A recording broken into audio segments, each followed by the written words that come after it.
AP CM Jagan పై రాయితో దాడి చేసిన నిందితుడిని పోలీసులు కోర్టులో హాజరుపరిచారు. సీఎం జగన్ పై దాడి కేసులో నిందితుడు సతీష్ ఒక్కడినే అరెస్ట్ చేసిన పోలీసులు వైద్య పరీక్షల కోసం అతన్ని విజయవాడ ప్రభుత్వ హాస్పిటల్ కు తరలించారు. అనంతరం సతీష్ ను విజయవాడ కోర్టులో హాజరుపరిచారు.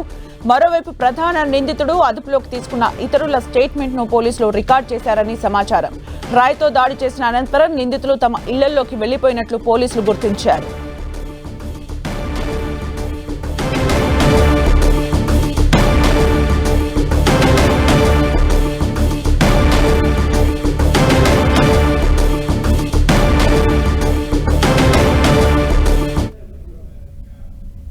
మరిన్ని అప్డేట్స్ మా ప్రతినిధి తిరుమల రావు అందిస్తారు. తిరుమల రావు, సుమిత్ర, ఈ కొద్దిసేపటి క్రితమే ఏదైతే ఉందో జగన్మోహన్ రెడ్డి దాడి కేసులో నిందితుడు సతీష్ ను పోలీసులు నాటకీయ పరిణామాల మధ్య విజయవాడ కోర్టులో హాజరుపడటం జరిగింది. అయితే ఈ కేసు సంబంధించి ఈ సతీష్ తో పాటు ఇంకొంతమందిని ఈ రోజు కోర్టులో హాజరుపరుస్తారని చెప్పేసి అందరూ అనుకున్న సమయంలో అనూహ్యంగా ఆ సతీష్ ఒక్కడనే పోలీసులు తీసుకురావడం కొంత ఆశ్చర్యానికి అయితే గురిచేస్తుంది. ఈ కేసు సంబంధించి సతీష్ ఒక్కడే ఉన్నాడా, లేని పక్షంలో ఈ దుర్గారావు కూడా దీంట్లో నిందితుడిగా ఉన్నాడా, ఎందుకు ఈ సతీష్ ను ఒక్కడనే కోర్టుకు హాజరుపరచడం, కత్తిమా వాళ్ళు దీంట్లో పాత్రదారుల సూత్రధారుల దీనికి కారణాలు ఏంటి అన్న కోణంలో అయితే పోలీసులు విచారిస్తున్నారు. ఏదేమైనప్పటికీ ఈ కేసు సంబంధించి సతీష్ ని పోలీసులు అరెస్ట్ చేసి తీసుకొచ్చారు. అరెస్ట్ చేసిన తర్వాత సతీష్ ని ఈ కేసును ఎవరు సతీష్ ప్రేరేపించారు, లేకపోతే సతీష్ కావాలని ఈ కేసు సీఎం జగన్మోహన్ రెడ్డి మీద రాయి దాడి చేశాడా అనేది కూడా తెలియాల్సి ఉంది. ఏదేమైనప్పటికీ ఈ కేసు సంబంధించి సీఎం జగన్మోహన్ రెడ్డి ఈ దాడి కేసులో ఇప్పటికే దీనికి సంబంధించి 60 మందిని పోలీసులు అయితే విచారించారు. సాంకేతిక పరిజ్ఞానం ఉపయోగించి పోలీసులు అయితే నిందితుడిని కనుగొన్నారు. అనేక కోణాల్లో పోలీసులు విచారించిన తర్వాత సతీష్ ను ఒక్కడనే పోలీసులు అయితే అరెస్ట్ చేయడం జరిగింది. అయితే ఇప్పటి వరకు మనం సతీష్ మైనర్ అనుకున్నాము. ఇతను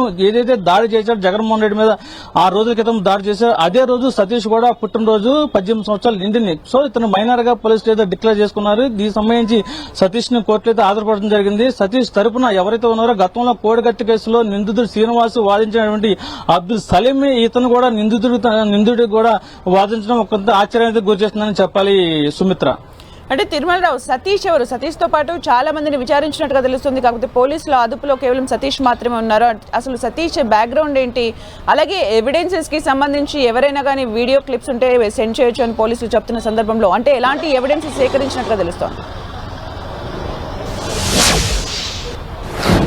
సుమిత్ర, ఈ కేసుకు సంబంధించి పోలీసులు మా దగ్గర ఎలాంటి సాక్ష్యాధారాలు లేవు, ఎలాంటి సీసీ ఫుటేజ్ లేదు, ఎలాంటి ఆధారాలు లేవు అని డిక్లేర్ చేసుకున్న తర్వాత వాళ్ళు మాకు పూర్తిగా ప్రజల సహాయ సహకారం కావాలి అంటూ గత 3 రోజుల క్రితము విజయవాడ పోలీస్ కమిషనర్ కాంతిరాణ టాటా ఎవరైతే సీఎం పై దాడి జరిగిన నిందితులు సమాచారం ఇస్తారో వాళ్ళకి 2 లక్షల రూపాయలు నజరానా అయితే ప్రకటించడం జరిగింది. ప్రకటించిన తర్వాత ఈ సతీష్ వెలుగులోకి రావడం జరిగింది. అంతకుముందు గతంలో సంబంధించి ఏదైతే ఉందో అజిత్ సింగ్ నగర్ పరిసర ప్రాంతాలకు సంబంధించి మొత్తం టోటల్ గా 60 మంది అనుమానితులను ఈ సీసీ ఫుటేజ్ గానీ ఇతర కారణాలకు సంబంధించిన ఆ ఉన్న ప్రాంతాల్లో ఆకతాయిలకు సంబంధించి కానీ రౌడీ షీటర్లకు సంబంధించి కానీ ఇతరులకు సంబంధించి టోటల్ గా 60 మంది పూర్తి స్థాయిలో విచారించిన పోలీసులకు ఎలాంటి ఫలితం లేను అని తెలిపింది. దీంట్లోనే Vijayawada police commissioner Kanthi Rana Tata police ఉన్నతాధికారులు ఒక టెక్నికల్ గేమ్ ఆడటం జరిగింది. ఈ టెక్నికల్ గేమ్ లో భాగంగానే 2 లక్షల రూపాయలు నజరానా ప్రకటించారు.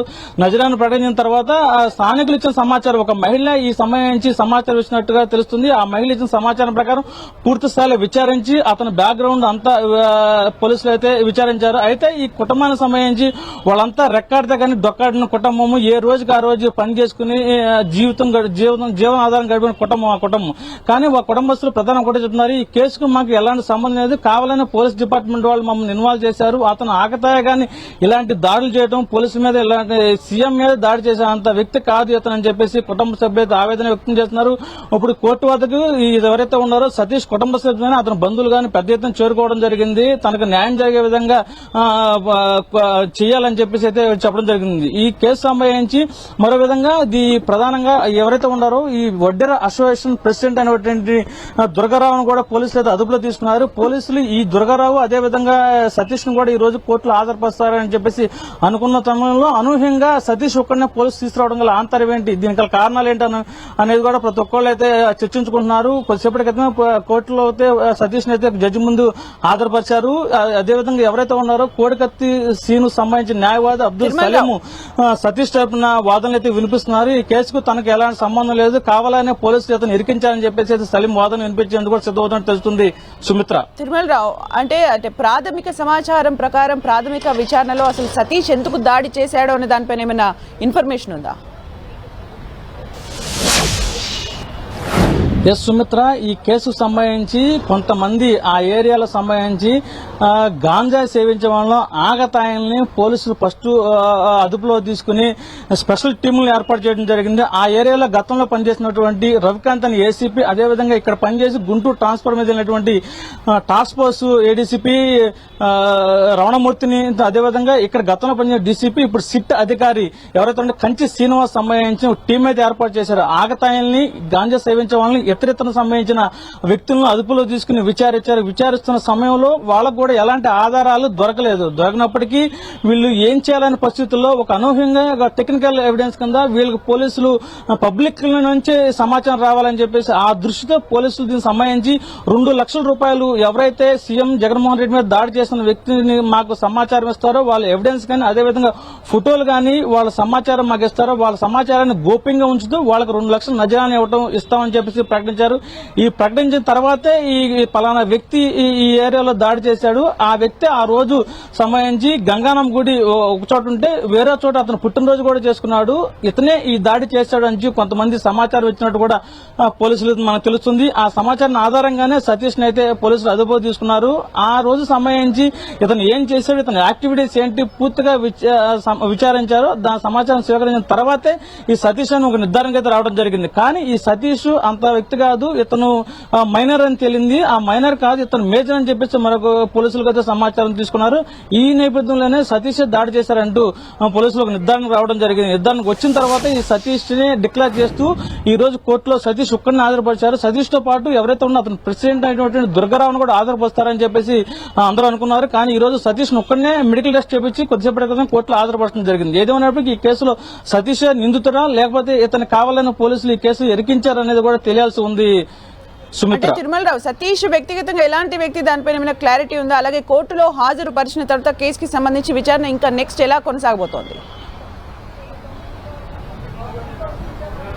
సతీష్ వ్యక్తిగతంగా అతను ఆకతాయిగా తిరిగే వ్యక్తి అని చెప్పేసి తెలుస్తుంది. గతంలో పార్టీల సమ్మటి తిరిగేవడం కూడా తెలుస్తుంది. అయితే అక్కడ ఉన్న కుటుంబ సభ్యులు అయితే ఒకటే చెబుతున్నారు, ఈ మేమంతా రెక్కడితే కానీ డొక్కాడిన కుటుంబము మాది. ఎవరైతే ఏ రాజకీయ పార్టీ అయినప్పటికీ వాళ్ళు వచ్చి మాకు 200 రూపాయలు డబ్బులు తినడానికి ఆహారం ఇస్తే మేము వాళ్ళకి ర్యాలీలకు వెళ్తాము. అదే రోజు కూడా సతీష్ కి 200 రూపాయలు డబ్బులు ఇచ్చారు, నగదు ఇచ్చారు. ఆ ర్యాలీలో అతను పాల్గొన్నాడు. కానీ ఈ ఘటన అయితే అతను చేయలేదు అని చెప్పేసి వాళ్ళ కుటుంబ సభ్యులైతే తన వాదనలు వినిపిస్తున్నారు. ఈ వాదనలు ఎంతవరకు వాస్తవం అని చెప్పేసి ప్రతి ఒక్కళ్ళు ఆలోచన పడిన సమయంలో ఈ పోలీసులు ఈ నజరాన్ని ప్రకటించాము. ఇతరితర కారణాలు, సాంకేతిక కారణాలు, అదేవిధంగా అతను హౌ టు బిహేవ్ దాని మీద పోలీసులకు అనుమానం వచ్చి ఈ సతీష్ దీంట్లో ముద్దాయి అని చెప్పేసి పోలీసులు అయితే అరెస్ట్ చేసి ఈ రోజు కోర్టులో పెట్టడం జరిగింది. సుమిత్ర, అంటే తిరుమలరావు, మొదటి నుంచి కూడా పొలిటికల్ టర్న్ తీసుకున్న ఈ కేసులో ఇప్పటి వరకు సతీష్ నిందితుడిగా తేలిన తర్వాత పొలిటికల్ పార్టీస్ ఏమైనా స్పందించాయా?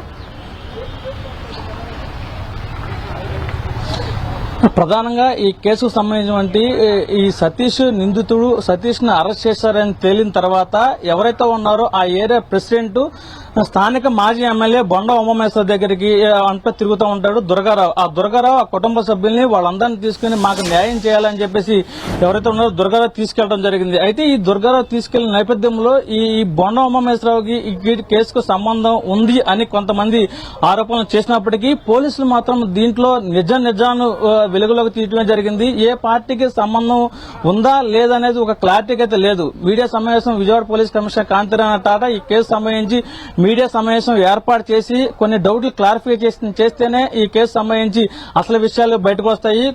ప్రతిపక్ష నాయకులు మాత్రం ఈ కేసుకు బొండ ఉమామేశ్వరరావు చేపించాడు. దీనికి కర్త కర్మ క్రియ బొండ ఉమాయనే.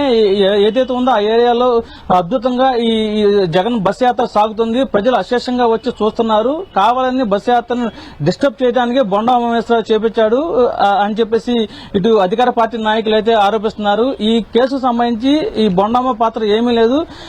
అధికార పార్టీ నాయకులు బోండమ్మని డిస్టర్బ్ చేసేందుకే ఈ బోండమ్మ పేరుని ఇన్వాల్వ్ చేస్తున్నారు. దీన్ని రాజకీయంగా కోణంలో కేసును తీసుకొచ్చారు అని చెప్పేసి అయితే ఇటు టీడీపీ నాయకులు ఆరోపిస్తున్నారు. అయితే ఈ కుటుంబ సభ్యులు ఒకటే చెప్తున్నారు, అధికార పార్టీ పిలిచినా ప్రతిపక్ష నాయకులు పిలిచినా మేము వెళ్తాము, డబ్బులు మాకు కావాలి, మేము లేని వాళ్ళం, మా కుటుంబం అంతా లేని కుటుంబము, ఎవరు డబ్బులు ఇస్తే వాళ్ళ వెనకాల మేము ర్యాలీ చేస్తామని చెప్పేసి చెప్తున్నారు. ఏదేమైనప్పటికీ విజయవాడ పోలీస్ కమిషనర్ మాత్రమే దీనికి ఈ ప్రశ్నలన్నిటికీ క్లారిఫికేషన్ ఇవ్వాలి. ఈ రోజు మీడియా సమావేశం పెట్టి అసలు ఇతనితో పొలిటికల్ ఏమైనా ఇన్వాల్వ్మెంట్ ఉందా, లేని పక్షులు ఇతను కావాలని ఆకదాయంగా రాళ్లు వేశాడా, లేకపోతే ఇతర కారణాలు ఏమైనా ఉన్నాయా అనేది పూర్తిగా క్లారిఫై చేయాల్సిన విజయవాడ పోలీస్ కమిషనరే ఈ సాయంత్రం మీడియా సమావేశం ఏర్పాటు చేస్తారా, లేని పక్షం దీని మీద ప్రెస్ నోట్ ఏమైనా రిలీజ్ చేస్తారా అనేది అయితే చూడాల్సిన పరిస్థితి కనపడుతుంది. సుమిత్ర, దాడి తర్వాత ఒకనొక సందర్భంలో సెక్యూరిటీకి సంబంధించి పోలీస్ వ్యవస్థ పైన కూడా చాలా మంది స్పందించిన తీరుని మనం చూసాం. మరి ఇలాంటి ఈ సిచ్యువేషన్ లో నిజంగానే మీరు అన్నట్టుగా పోలీసులు ప్రెస్ మీట్ పెట్టి ఏమైనా ఇన్ఫర్మేషన్ పాస్ చేసే అవకాశం కనిపిస్తోంది అసలు? అంటే సుమిత్ర, ఈ కేసు సంబంధించి పూర్తిగా పోలీసు వైఫల్యం కొంత ఉందనే చెప్పాలి. అయితే ఈ వైఫల్యం కూడా మాకు వైఫల్యం లేదు, ఆ ప్రాంతంలో నిత్యము కరెంట్ ఉంటుంది, కరెంట్ పోల్స్ టెక్నికల్ గా ప్రాబ్లం వస్తుంది, సీఎం రూట్ మ్యాప్ లో కొంచెం ఇబ్బంది ఉంది, అందువల్ల కరెంట్ తీశారు. కరెంట్ తీయటం వల్లే మా పోలీస్ ఎవిడెన్స్ కొంచెం మాకు ఆటంకం కలిగించిందని చెప్పేసి పోలీసులు చెప్తున్నారు. మరో విధంగా ఈ అప్పర్ ఏదైతే సీఎం జగన్మోహన్ రెడ్డి ప్రయాణం చేసేటప్పుడు ఆ ప్రాంతం రూట్ మ్యాప్ లో మాత్రం సీఎం బస్సు ఎక్కి ప్రజలకు అభివాదం చేస్తారని చెప్పేసి ఎలాంటి ఇది ప్రోటోకాల్ లేదు. కానీ ఆ సమయంలో సీఎం జగన్ పైకెక్కి ప్రోటోకాల్ లేని పక్షంలో సీఎం అందరికి అభివాదం చేసుకుంటూ ముందుకు సాగారు. అయితే కరెంట్ కూడా పోవడంతో మాకు ఈ టెక్నికల్ ఆధారాలు ఏం దొరకలేదు, మాకు ఎలాంటి ఇది లేదు అని చెప్పేసి పోలీసులు అయితే ఒక వాదన అయితే వినిపిస్తున్నారు. సెక్యూరిటీ పర్పస్ మీద ఏదైనా విషయం ఉన్నప్పుడు ఇంటెలిజెన్స్ వర్గాలు తొలుత ఏదైతే ఉందో సీఎం పర్యటించే సమయంలో ముందు కొంత భాగంలో ఒక వెహికల్ మీద వెళ్లి మొత్తం పూర్తిగా వెరిఫికేషన్ చేయాలి. పోలీసు అప్పర్ బిల్డింగ్ల మీద ఉన్నవాళ్లు దీన్ని పర్యవేక్షిస్తున్నారా, సీఎం వైపు చూస్తున్నారా, లేని పక్షంలో జనాల వైపు చూస్తున్నారా అనేది పోలీసు అధికారులు అయితే కొంత పరిశీలించాలి. కానీ వాళ్ళ టెక్నికల్ ఆధారంగా అయితే వాళ్ళ ప్రాబ్లమ్స్ అది, కానీ ఈ పోలీస్ ప్రాబ్లమ్స్ ఇది, కరెంట్ ప్రాబ్లమ్స్ ఇది. ఈ ఇన్ని ప్రాబ్లమ్స్ లో ఇతను ఎలా గుర్తించారనేది ఒక డాట్ గా మిగిలిపోయింది అక్కడ. ఏదేమైనప్పటికీ ఈ కేసు సంబంధించి ఈ సతీష్ అనే అతన్ని ఈ రోజు అరెస్ట్ చేసి విజయవాడ కోర్టుకి తరలించడం జరిగింది. ఈ కేసు విచారణ తర్వాత ఈ పూర్వపరాలు ఈ వాదోపాదనలు అయితే కోర్టులో జరుగుతున్నాయి. సతీష్ తరపున న్యాయవాది అబ్దుల్ సలీం, ప్రభుత్వం తరపున పీపీలు కూడా ఈ వాదనలు వినిపిస్తున్నారు. ఈ కేసు సంబంధించి క్లారిఫికేషన్ కావాలంటే విజయవాడ పోలీస్ కమిషన్ మీడియా సమావేశం పెట్టి దీని మీద క్లారిఫికేషన్ వచ్చే అవకాశం కనిపిస్తుంది. Sumitra, thank you Tirumala Rao for the updates.